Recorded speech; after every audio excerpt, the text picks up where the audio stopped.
Welcome to the deep dive. Today we are opening up the source material on a really pivotal conflict, the British Opium War with China. Yeah, and our mission really is to get past the sort of simple good versus evil story you often hear. Exactly. We want to cut through the myths surrounding what became, well, a foundational event for modern China. It's fascinating because the sources themselves paint a picture that's just full of, tragic comedy, misunderstanding, incompetence, and compromise. It's messy. But that messy, strange tale, as the sources call it, somehow got transformed, elevated even, into the founding myth of modern Chinese nationalism. That's the core tension, isn't it? This idea that the war marked the start of China's heroic struggle, the beginning of the century of humiliation. Right, a narrative of fighting back against this predatory Western conspiracy. We really want to unpack the complex reality behind that powerful myth for you, the listener. And it's not just history locked away in the past. It's striking how these 19th century arguments over trade and diplomacy, they just keep echoing. You see it even now, don't you, in modern Sino-British relations? Absolutely. Think about, say, David Cameron's big trade mission back in 2010, or even more recently, those quite intense controversies around wearing Remembrance Day poppies. That poppy incident is amazing because, the opium poppy is so tied to the war. Some Chinese internet users saw it as a direct symbol of China's humiliation. Asking things like, whose face is the English Prime Minister slapping? It's incredible how raw that memory still is. Exactly. It shows that the historical nerve is still very much exposed. So to really get why this conflict blew up and why it still matters so much, we've got to start with the basics, the engine of it all. Money, commerce. And specifically, a massive, massive trade imbalance. Right. Let's dig into that. By the 1780s, Britain had a serious problem, a huge trade deficit with the Qing Empire. Because the British public had developed this, well, absolutely enormous appetite for Chinese tea, the scale was just staggering. It really was. Gallons and gallons of it. But the Qing Empire, highly self-sufficient. They wanted very little that Britain produced. No wool, not really any manufactured goods. They just wanted silver, hard currency. Pretty much only silver. And this constant outflow of bullion created what the sources call a major silver drain. It was becoming unsustainable for Britain. And the pressure was immense, financially speaking. You're looking at the period 1780 to 1790. Even when you combine the trade with China and India, Britain couldn't offset its debts. Especially the debts from conquering India. We're talking about a massive 28 million liability hanging over them. So they desperately needed something they could sell into China. Something the Chinese would actually buy in large quantities to stop that silver flowing out. And that something, the key to balancing the books, turned out to be opium. Now, before we get into the conflict itself, we should probably clarify opium's place in China before all this. It wasn't like a totally alien substance dropped in by the British, was it? No, not at all. You have to understand, opium had been around in China for centuries. It was imported from Central Asia, the Western regions as they called them. And used medicinally. Yeah, it appears in Chinese medical texts way back, even in the 8th century. It was used for things like persistent coughs, diarrhea, pretty standard medical applications for the time. But also recreationally, and in some perhaps surprising way. Oh, absolutely. By the Qing Dynasty, it was popping up as an ingredient in aphrodisiacs. Really? Why? Well, the belief was that it could help control ejaculation. Some historians even speculate this might have contributed to the rather high mortality rate among Ming emperors, given how potent those mixtures could be. Wow. Is there actual proof of that? There's pretty compelling evidence. When Emperor Wanli's tomb was excavated in 1958, his skeletal remains showed high concentrations of morphine. So opium was known, used, sometimes abused, part of the landscape for centuries. The game changer, then, was the British approach, turning it into this mass-market commodity. Exactly. It was the scale and the system. The British East India Company didn't just trade opium. They basically industrialized its production in Bengal and Patna in India. They created a monopoly. Pretty much. They standardized the product, ensured consistent quality and massive volume, making it way more competitive than, say, Turkish opium. They took an existing Asian product and applied industrial efficiency and, frankly, state power to it. Even though the trade itself, once it reached Canton, was technically illegal under Qing law. Right.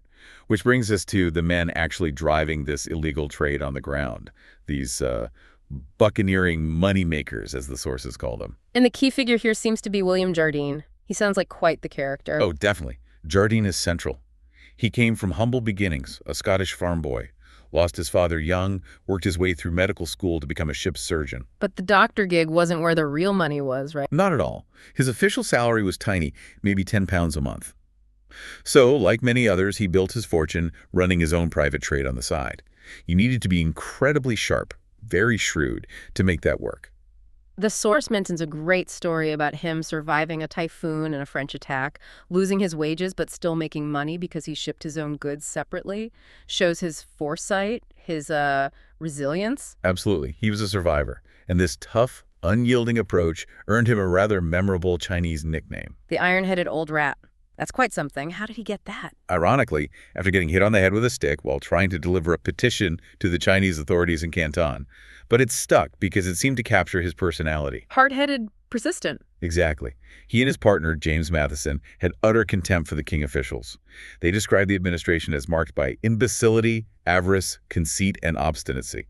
So it wasn't just about profit. There was this undercurrent of cultural disdain, wasn't there? Yeah, definitely. Jardine and Matheson genuinely seemed to believe that commerce, alongside Christianity, was the way to civilize China. They even let Christian missionaries use their ships, docking right next to the ones filled with illegal opium. A strange mix. And what's really telling about the power of this opium money is what happened to these men afterwards. They didn't exactly become pariahs. Far from it. Jardine goes back to London in 1839, massively wealthy, his reputation completely intact. He becomes a military advisor to the Foreign Secretary, Lord Palmerston. The man who would eventually take Britain to war. The very same. And Jardine takes an unopposed seat in the House of Commons. Incredible. As the sources say, opium money did make them gentlemen, although not everyone was impressed. No. Benjamin Disraeli famously mocked him in his novel Sybil. He created this character, Mr. Druggy, fresh from Canton, with millions in opium money, railing against corruption while promoting free trade. A bit of satire there. And his partner, Matheson. Matheson used his fortune to buy the entire Hebridean island of Lewis for £500,000. Became a respectable Scottish laird. So while these guys are getting rich and respectable, the actual diplomatic relationship between Britain and China is just falling apart. Completely stalled. It had been failing for decades, really, stuck between China's ancient tribute system and Britain's push for what they saw as modern equal trade relations. And the big symbol of this failure was the kowtow, right? Those famous failed missions. Macartney in 1793, Amherst in 1816. All stumbled on that one ritual. The British ambassadors absolutely refused to perform the full kowtow, the prostration before the King Emperor. Which, to the King Court, basically signaled that Britain didn't accept China's view of itself as the center of the world with other nations as tributaries. Precisely. But the King Court wasn't just being stubborn or arrogant. They had reasons to be wary. They looked at what Britain had done in India. The gradual takeover, the military expansion. Exactly. They saw the British as potentially disruptive, even dangerous. So the Canton system, which strictly limited foreign trade to the port of Canton and controlled it through licensed Chinese merchants. Wasn't just about obstructing trade. No, it was also a defensive measure, a way to try and contain this perceived threat. But by the 1830s, the British were really pushing against those limits, openly defying the rules. And Lord Napier's mission in 1834 seems like a key moment of escalation. It really was. Napier arrives as the new superintendent of trade, appointed by the Crown after the East India Company lost its monopoly, and he immediately breaks protocol. How so? He tried to bypass the established system, the Kohong merchants, and deliver a letter directly to the Governor-General of Canton. This was a major diplomatic no-no in the King system, a direct challenge to their authority. And the Chinese response was quite clever, wasn't it? Not immediate force, but ridicule. Yes. They published official edicts referring to Napier using Chinese characters that sounded like his name, but could also be interpreted as meaning laboriously vile. It was pointed administrative mockery. Which, predictably, infuriated Napier. He retaliated by calling the Governor-General a presumptuous savage and started distributing pamphlets that the Chinese saw as seditious. Things spiraled quickly. And this leads to the first real call for military action. It does. Napier wrote back to Palmerston in London, basically begging for gunboats. He said 3 or 4 frigates and brigs with a few steady British troops would be enough. He framed it as an exploit worthy the greatness and the power of England. Even though privately, other British officials admitted Napier had handled things badly. Oh, yes. They knew he'd broken the rules. Yeah. But then Napier died quite suddenly from illness shortly after this standoff. And his death provided the growing pro-war faction in Britain with a convenient martyr figure. So the stage is set. You've got this immense pressure from the illegal opium trade, the collapsing diplomacy, British impatience. And it all leads to the Qing court finally deciding they have to act decisively against the opium trade itself, a decision that really falls on the shoulders of the emperor at the time, the Doguang emperor. Who seems like a complex figure himself. The sources mention he actually showed some promise early on. He did. Apparently he was a skilled archer, bagged his first deer even earlier than his famously capable grandfather, the Qianlong emperor, and he personally helped defend the Forbidden City during the White Lotus Rebellion in 1813. So there was potential there. But his reign as a whole was marked by decline. Serious problems within the empire. Yes, severe internal decay. You have huge demographic pressures. The population exploded. There was widespread public disorder, peasant uprisings, and the military, the Bannerman and Green Standard armies were really declining in effectiveness and morale. Equipment was outdated. And the emperor himself, how did he handle this pressure? Sources suggest he struggled. He was prone to indecision, sometimes relied on scapegoating officials. There's even a story about him getting superstitious and changing the location of his own tomb after the first one started leaking. Just a sense of things going wrong. So, with the empire facing all these internal crises, opium became a convenient target, a way to explain away deeper problems. Exactly. The silver drain caused by the opium trade was a visible, tangible problem. It became the scapegoat for a whole range of systemic issues. And the man chosen to finally root out this evil was Lin Zexu. Lin Zexu, a name that looms large in this story. What was his reputation? Highly regarded. Known as an extremely competent administrator, fiercely moralistic, and completely incorruptible, which was rare. He was dispatched to Canton in March 1839 with a clear, uncompromising mandate. Shut down the opium trade. For good. And his arrival sounds quite dramatic. He didn't roll in with a huge entourage? No, he traveled very simply, just one outrider, 6 men-at-arms. It was a signal of his serious, no-nonsense approach, and he got to work immediately. Implementing these security groups, the Bioya system. Yes, reviving an old system. Basically, groups of households were made mutually responsible for each other's behavior, specifically monitoring for opium use or dealing.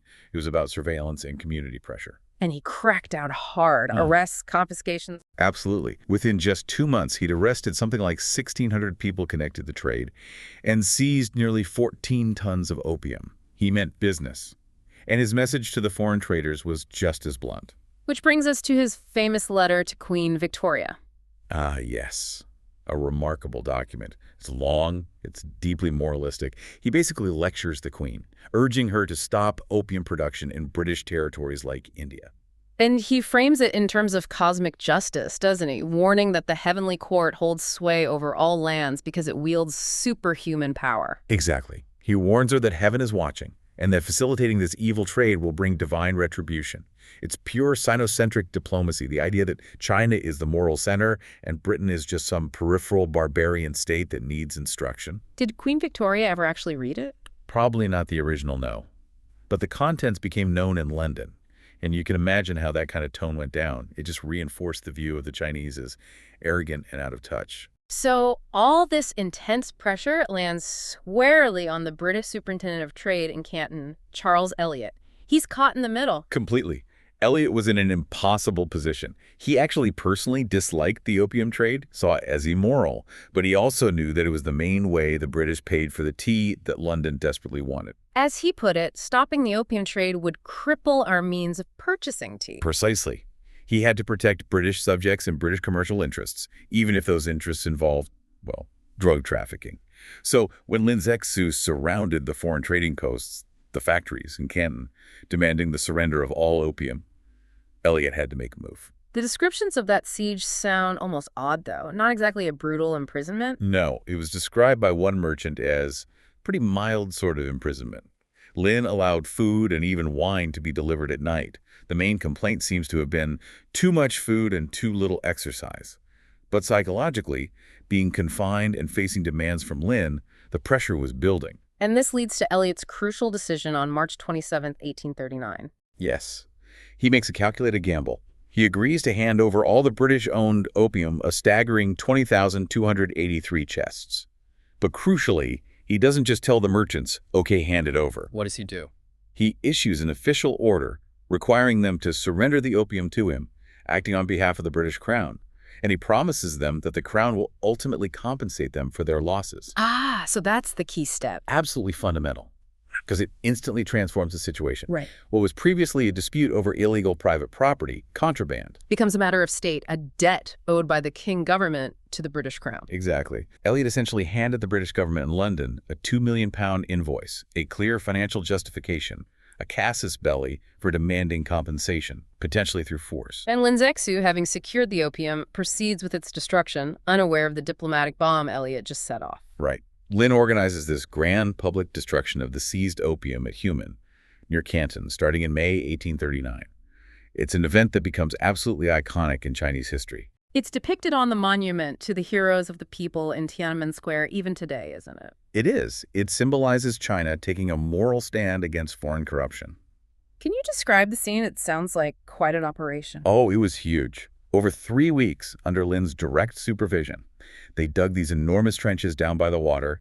They broke open the opium chests, dumped the opium balls in, mixed it all with salt and lime to neutralize it. Salt and lime, why? To chemically break down the opium and make it unusable. Then they flooded the trenches and washed the whole slurry out into the sea. It was a massive undertaking, destroying somewhere between 6 and 10 million silver dollars worth of opium. There's that detail about Lin apologizing to the sea spirit first, though. Yes. Apparently, he performed a ritual apology for polluting the waters and advised the local sea creatures to swim away for a bit, a mix of stern morality and traditional belief. But even amidst this grand gesture, there were practical issues. Guards needed to stop locals from trying to salvage bits of opium. Yes. Reports mentioned guards had to be posted to prevent pilfering. And observers commented on the absolutely foul smell hanging over the area. Opium, salt, lime, decay. It wasn't just a clean symbolic act. So Lin achieves his immediate goal, destroys the opium, but back in Britain, the wheels are turning towards war. Precisely. Elliot's action gave the pro-war lobby the leverage they needed. The $2 million debt became the rallying cry. So now the task was to sell this war to the British public and Parliament. How did the opium merchants, led by Jardine, frame the argument? It wasn't just about recouping drug money, presumably. No, they were far too clever for that. Jardine, back in London, used his considerable wealth, that $20,000 war chest, to launch a sophisticated lobbying and public relations campaign. Hiring writers, working the newspapers. Exactly. They skillfully reframed the narrative. That relatively mild confinement in the Canton factories, it was suddenly recast as a brutal affront to British dignity, a potential second black hole of Calcutta. Evoking that infamous incident from India to stir up outrage. Very cynical. Extremely. The core argument became about national honor, about British subjects being mistreated, and about defending the principles of free trade against a backward, despotic regime. So the merchants presented their cause as this noble struggle, the modern free world's righteous resistance to an evil empire. That was the line, that China was arrogantly shutting itself off from the benefits of Western civilization, commerce, and Christianity, and Britain had a right, even a duty, to force it open. It was a powerful mix of commercial interest and nationalistic, even civilizing rhetoric. But even with this strong push from the merchants, the actual decision by the British government to go to war wasn't immediate or easy, was it? The Whig government was a bit shaky at the time. Very shaky. Lord Melbourne's government was politically unstable. They'd just scraped through the bedchamber crisis, a bizarre dispute over Queen Victoria's ladies-in-waiting that almost brought the government down. And there was plenty of social unrest at home. Committing to a major, expensive war on the other side of the world was a big risk. And China wasn't exactly top of their priority list, was it? Not at all. When the cabinet met in September 1839 to discuss foreign policy, the big issue wasn't China. It was the Eastern question. Meaning the Ottoman Empire and Egypt. Yes, specifically the ambitions of Muhammad Ali of Egypt and Syria, which threatened the stability of the Ottoman Empire and the balance of power in the Mediterranean. That was seen as far more critical to British interests. China was secondary. So when they did get around to discussing China, what was the deciding factor? Fundamentally, logistics and cost. The questions were, can it actually be done? Can we project power that far effectively? And crucially, who is going to pay for it? And Palmerston, the foreign secretary, had the answer to that last question. He did. He made it very clear. The British government would not be fitting the bill up front.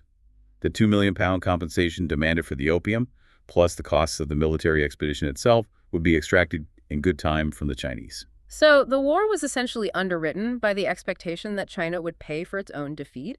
Pretty much. That financial guarantee sealed the decision. Once that was settled, the military planning began, and this is where the huge technological gap really becomes apparent. Talk about that gap. What were the Qing forces actually equipped with? You mentioned their decline earlier. Well, on paper, the king had a massive army, maybe 800,000 strong, but they were scattered across a vast empire, often poorly trained, badly led, and crucially armed with outdated weapons. Like the matchlocks you mentioned. Yes, many were still using matchlock muskets, technology from the mid-1400s. These things required a smoldering cord, the match, to ignite the powder. Which sounds problematic. Hugely. Difficult to keep lit, especially in damp weather. The burning match gave away your position at night, and firing produced a big cloud of smoke, obscuring your view. Just completely outclassed. And the British, what advantage did they have? They had flintlock muskets, which were much more reliable and faster firing. Some even had the newer percussion lock rifles, which use a chemical cap for ignition even better. But the real technological game changer wasn't small arms, it was steam power. Ah, the ships. Specifically, the Nemesis. The Nemesis. It really was the symbol of British technological dominance in this war. It was a specially commissioned iron-hulled steamship. Iron-hulled, so cannonballs just bounced off? King cannonballs, yes, which were mostly solid shot fired from smoothbore cannons. They couldn't penetrate the iron hull. And being steam-powered with paddle wheels, the Nemesis could go against the wind, against currents, maneuver in shallow coastal waters and rivers where traditional sailing ships, including Chinese war junks, couldn't operate effectively. It sounds like a predator, though it had its own vulnerabilities. Its main weakness was fuel. It burned through coal at an incredible rate, 11 tons a day. Keeping it supplied was a constant logistical headache. But its speed, maneuverability, and firepower were devastating. And the early battles really showed this disparity, didn't they? The sources mention the Battle of Chwanbi in January 1841. A brutal example. The British took the forts at Chwanbi in about 25 minutes. The fighting was incredibly one-sided. The descriptions of the aftermath are grim. Horrific. A British lieutenant described seeing bodies of the Qing defenders piled literally 3 and 4 deep. And tragically, many wounded Qing soldiers died when the burning matches for their own muskets ignited the spare powder flasks they carried. A terrible own goal caused by their outdated equipment. Exactly. And the Nemesis demonstrated its power in other ways, too, like its use of rockets. Congreve rockets. Yes, firing rockets from the ship. North of Chwanbi, the Nemesis attacked a squadron of Chinese war junks. One rocket hit a junk's powder magazine. The result was catastrophic, a terrific explosion, as one account put it, that instantly killed everyone on board. The blast was apparently so huge and shocking that fighting paused on both sides for a moment, just stunned by the destructive power. Yet, despite these clear demonstrations of overwhelming force, the Qing leadership seemed unable to grasp what they were facing. It's quite remarkable. Lin Zexu himself, even as the British fleet was assembling, kept dismissing reports. He told the emperor they were just rumors, or maybe a few opium ships trying to cause trouble, nothing the local forces couldn't handle. And other commanders, like Qishan, who took over from Lin, he seemed equally confused. Completely. Qishan, who was later disgraced and had his enormous personal fortune confiscated by the emperor, just couldn't understand the British motives. He reported back to Beijing, basically saying, if all these foreigners want is trade, why don't they just ask nicely in Canton like they're supposed to? Why bring warships all the way up the coast? He still believed in the old framework, that foreigners should just humbly request trade. Yes, he couldn't comprehend that the British saw trade and military force as linked, as tools to achieve their objectives. He thought the empire was like one family, and these outsiders just needed to be managed within that system, a fundamental failure to understand the adversary. So, as the British pushed further up the coast, winning these swift, brutal victories, what was happening within the Qing territories themselves? Did order hold? Not always. In fact, one of the really striking things the sources highlight is the degree of internal breakdown and chaos that accompanied the British advance. It wasn't just about foreign invasion. The war exposed deep internal fractures. Like in Canton in May 1841. Exactly. When the British attacked Canton, the defense didn't just fail. It disintegrated into what the sources call a vicious, even cannibalistic civil rout. Cannibalistic. What does that mean in this context? It refers to the breakdown of discipline and the way different parts of the Qing forces turned on each other and the civilian population, particularly the soldiers brought in from other provinces who didn't speak the local Cantonese dialect. So internal ethnic or regional tensions within the army? Precisely. These non-Cantonese troops felt isolated. Their pay was often delayed or stolen by corrupt officers, and when the fighting started to go badly, they basically abandoned their posts and started looting. They looted the foreign factories, but they also terrorized the local Cantonese population. For the people of Canton, these Qing soldiers were sometimes as feared as the British. A complete breakdown of military cohesion. Yes, and this internal fragmentation, this despair, reached its most tragic point later in the war, at the city of Zhenjiang, on the Yangtze River in July 1842. What happened there? Zhenjiang was defended by a garrison largely composed of Manchu bannermen, the elite troops who formed the core of the Qing Dynasty's power. As the British forces closed in and defeat became inevitable, the Manchu garrison chose mass suicide over surrender. The entire garrison and their families. Many of them, yes. The British troops entering the city found horrific scenes, entire families dead, groups of 14, 15, even 20 bodies found hanging together in houses. Men had killed their wives and children, then themselves. That must have shocked even the hardened British soldiers. It did. General Gough, the British commander, a veteran of many campaigns, was reportedly deeply disturbed by what he saw. An army doctor described looking down into wells filled with the bodies of women and children who had been drowned, or seeing people cutting each other's throats. It was a sign of utter desperation, the collapse of a worldview. This level of devastation, both military and psychological, finally forces the Qing Emperor to seek terms, right? Leading to the negotiations for the Treaty of Nanjing. Yes, the military situation was untenable. They had to negotiate. But the negotiation process itself sounds almost like a black comedy, full of fear, deception, and misunderstanding. Who are the Qing negotiators? Two high-ranking officials, Qing and Yilebu, and they were caught in an impossible bind. On one side, they had the victorious British Navy anchored just offshore, ready to resume hostilities. On the other, they had the Daguang Emperor back in Beijing, who absolutely did not want to hear about defeat or concessions. So they were terrified of both sides. Completely. Yeah. Especially of their own emperor. Their solution: lie. Systematically lie to Beijing about what was happening. How so? What did they report back? Their reports claimed that the British, chastened by the imperial might, which was nonsense, were now being very polite and obedient. They portrayed the negotiations as the British basically begging for imperial mercy. Qing even wrote these groveling reports about how emotional he felt carrying out the emperor's benevolent will, all while preparing to give away Hong Kong and pay a massive indemnity. And the actual process of negotiation had its own absurdities, like the issue of their diplomatic credentials. Oh, yes. The British, following standard European diplomatic practice, demanded to see the official imperial edict, the document granting Qing and Yilebu full powers to negotiate and sign a binding treaty on the emperor's behalf. And the Qing officials produced one. They did, eventually. It came out of a little shabby yellow box, badly made and worse painted. But the sources strongly suggest this crucial document was actually a forgery, hastily created the night before. Because they probably didn't have genuine full powers, or were too afraid to reveal the extent of the concessions the emperor might have implicitly authorized. They needed something to placate the British negotiator, Sir Henry Pottinger, and stop him from walking out and potentially ordering another attack. So, a forged document in a shabby box versus the British formality. Exactly. Pottinger, meanwhile, had his formal royal patent from Queen Victoria encased in an ornate silver box, demonstrating the authority granted to him.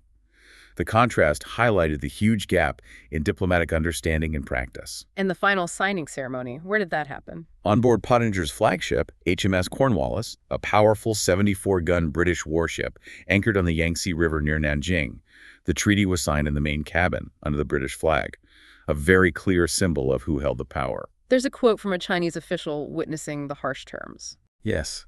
A senior Mandarin apparently remarked, with a kind of cynical realism, that the tough conditions the British imposed were only what the Chinese would have demanded under similar circumstances, a moment of acknowledging the brutal realities of power politics. So the Treaty of Nanjing is signed in August 1842 by some of China's highest nobles. What were the main outcomes? The key points were: China ceded the island of Hong Kong to Britain in perpetuity. They agreed to pay a huge indemnity, 21 million silver dollars, to cover the cost of the destroyed opium and the expenses of the British military expedition. And they had to open up 5 coastal cities, the treaty ports, including Canton and Shanghai, to foreign trade and residents, effectively dismantling the old Canton system. And Emperor Daguang's reaction when he finally understood the full extent of the terms? Pure self-reproach and shame. His recorded comment was, "I can only hate myself and feel ashamed that things have reached this point. a recognition of profound failure. Now, here's a point that often surprises people. The British fought this war, ostensibly, to force open China for trade. Did the treaty actually lead to a boom in legitimate British exports to China? No, quite the opposite initially. It was a major disappointment for British manufacturers, especially the textile mills in Manchester. They had this vision of 400 million Chinese suddenly wanting to buy British cloth, cutlery, even pianos. Pianos? Seriously. Apparently so. They shipped over goods they thought the Chinese should want. But the Chinese economy was largely self-sufficient in everyday goods, and there just wasn't mass demand for these Western products. They didn't need British woolens when they had silk and cotton padding. They didn't need complex cutlery. So the Great China Market remained elusive, at least for manufactured goods. Largely, yes. The trade imbalance didn't magically fix itself. And guess what remained the most reliable, profitable commodity? Let me guess. Opium. Opium.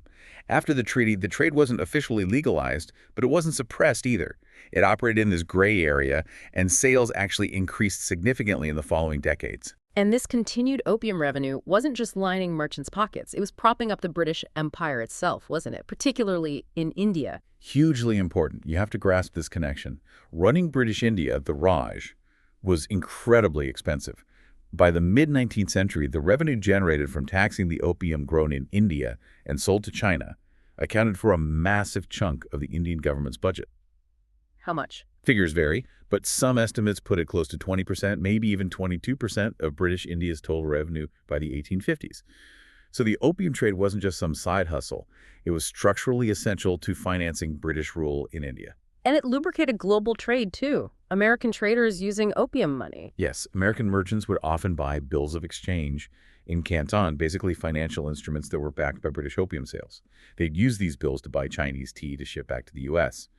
The whole system was interconnected, with opium money playing a vital role. So the war achieved its goal of securing the opium trade, which bolstered the empire's finances, even if it failed to open China to legitimate goods in the way Britain had hoped. That's a fair summary. And that failure, the frustration over trade, combined with ongoing diplomatic friction, just paved the way for more conflict. Because the issues weren't really resolved, were they? Especially the question of access to Canton City itself. No. The treaty opened Canton as a port, but the local Cantonese gentry and populace fiercely resisted allowing foreigners actual entry into the walled city. The British saw this as a deliberate obstruction, a violation of the treaty spirit. Canton became known in British circles as the headquarters of fanaticism. And this frustration empowers more aggressive British officials, like Harry Parkes. Exactly. Parkes was a young interpreter who had actually witnessed the signing of the Treaty of Nanjing as a teenager. He rose through the consular service and became known for his extremely confrontational style.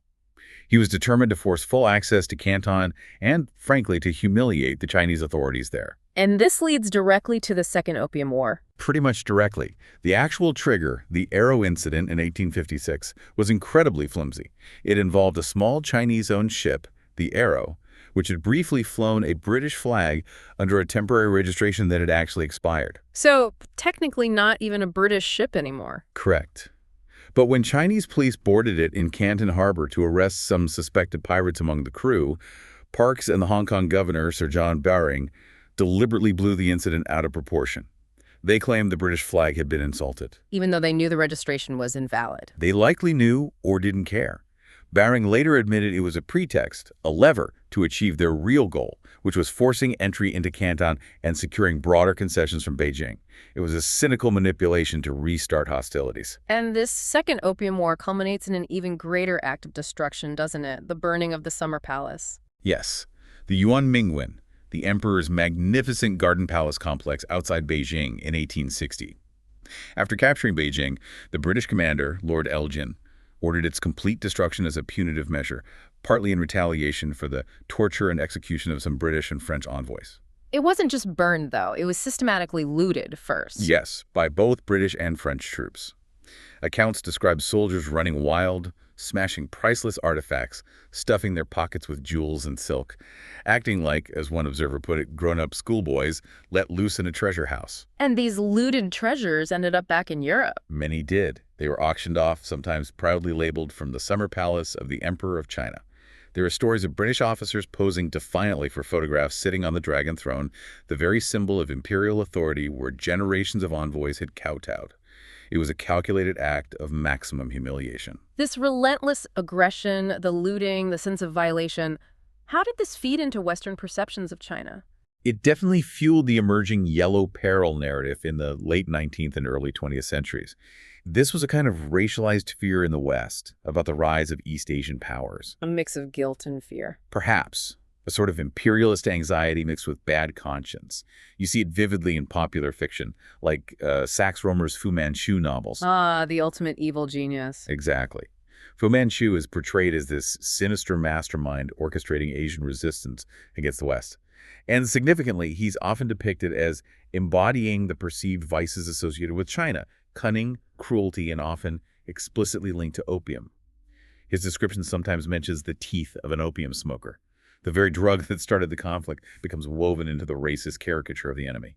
So that's the Western narrative evolving, but turning back to China, how did this history, this century of humiliation, get shaped internally? It became more than just history. It became a political narrative, a founding myth. Yes, and that narrative wasn't just organic.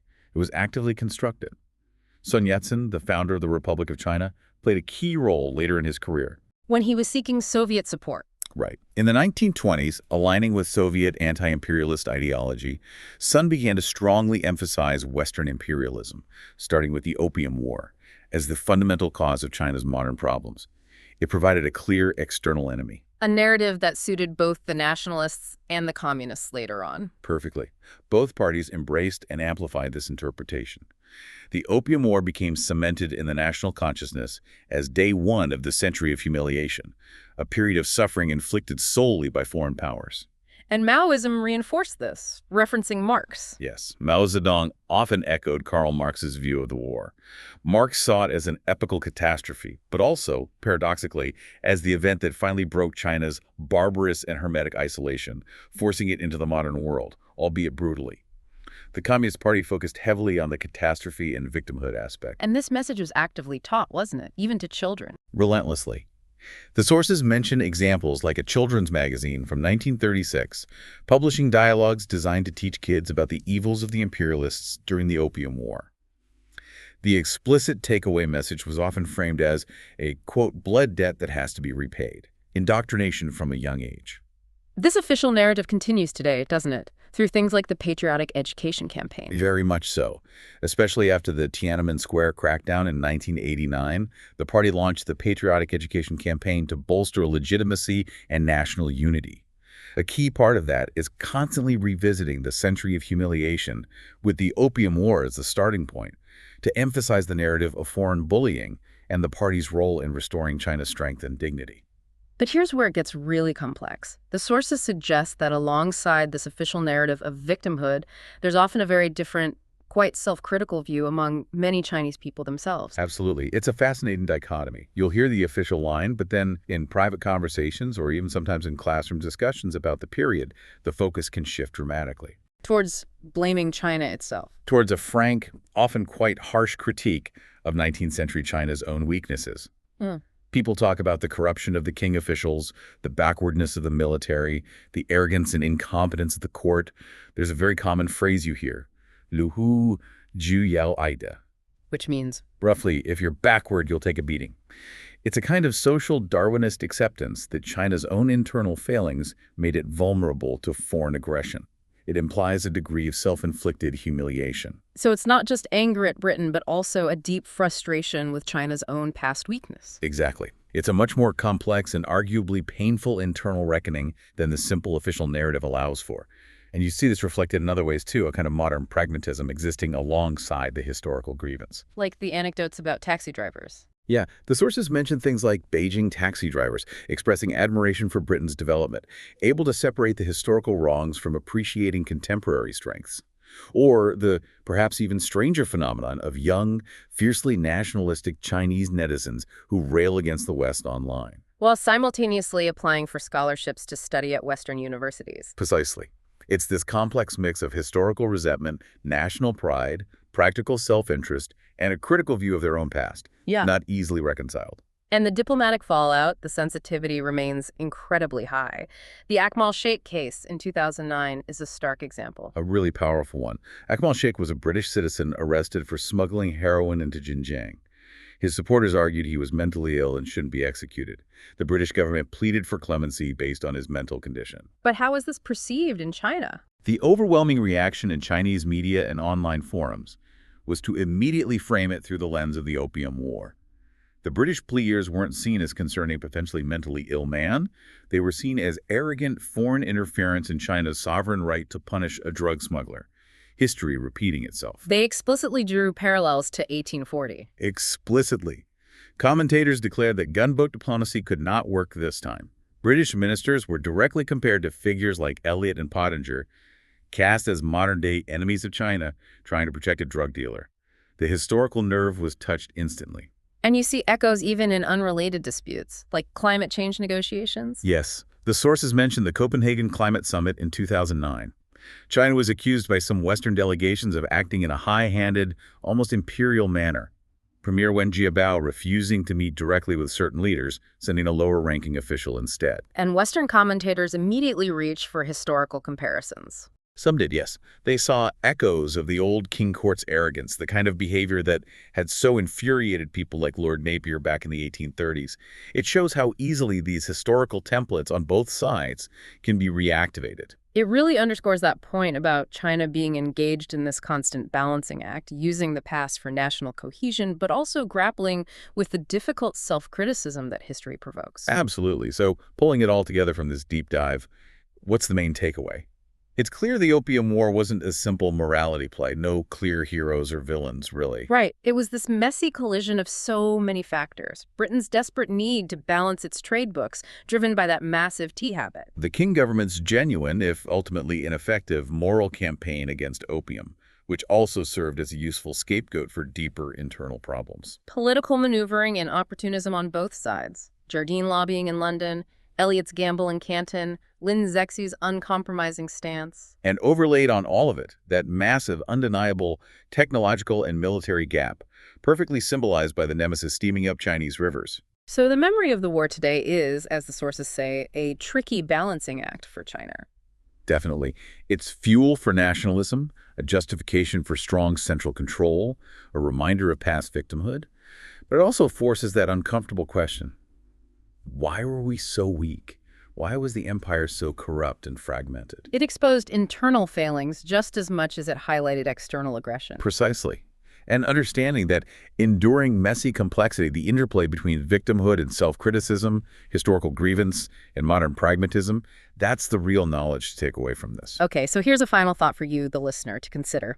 We've talked a lot about the humiliation narrative, China as the victim, but could you argue, paradoxically, that the Opium War, despite its brutality and injustice, actually served as a kind of shock therapy, a painful but necessary injection, as one source puts it, that forced China to confront its weaknesses and eventually embark on its own long, difficult path towards modernization and understanding Western power? Something to mull over.